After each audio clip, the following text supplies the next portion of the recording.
Divide 21 by 2. So here we divide 21 by 2 in a long division method. So it is 2 times 1 mean 2. On subtracting we get 0.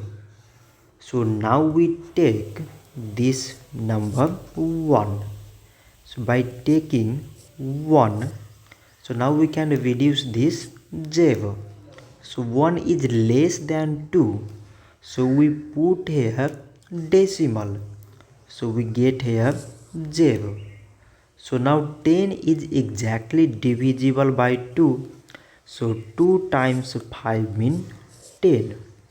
On subtracting we get 0. So on dividing 21 by 2 we get